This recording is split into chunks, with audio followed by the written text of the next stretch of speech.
Hello friends, let's continue reading our next insight.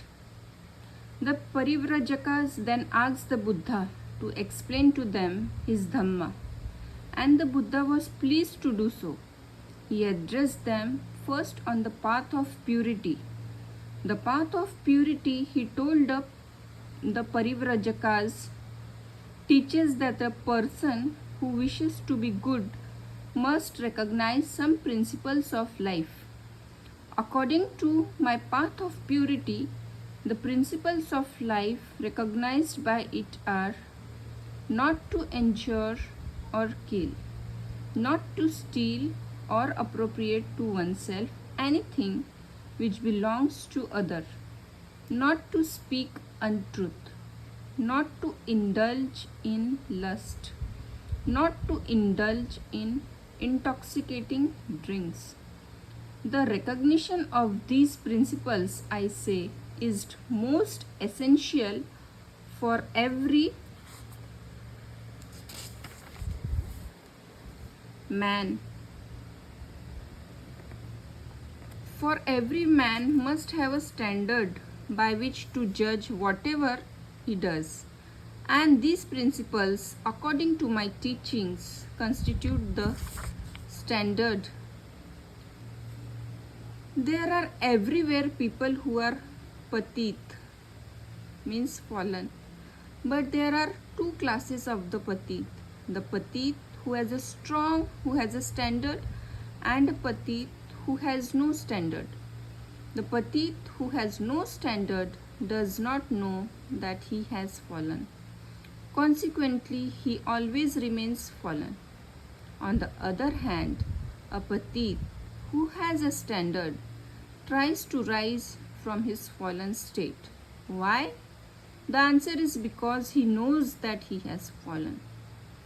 This is the difference between having a standard and having no standard for regulating a man's life.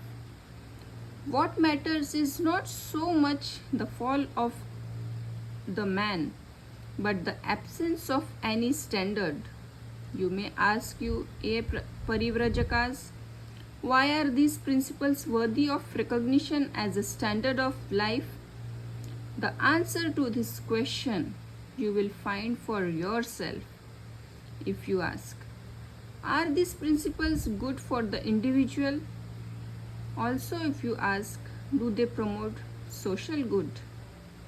If your answer to these questions are in the affirmative, then it follows that the principle of my path of purity are worthy of recognition as forming a true standard of life. So guys, let us stop here.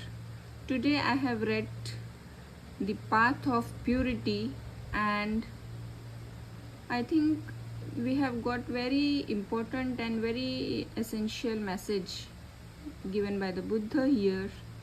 Buddha first talk about the Panchashil, which we every time discuss, where he is telling in the path of purity what one must do.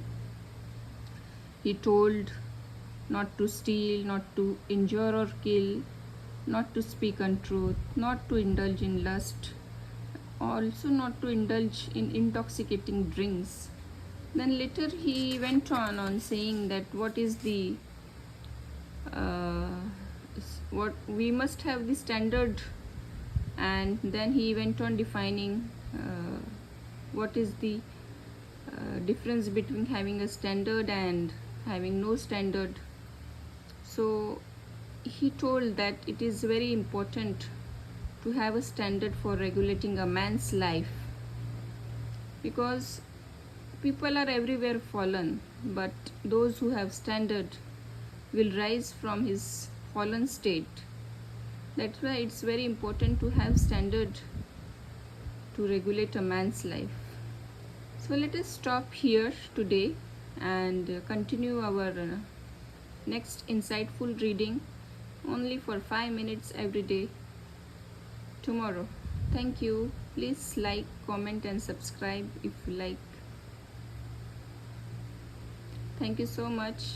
See you soon. Take care.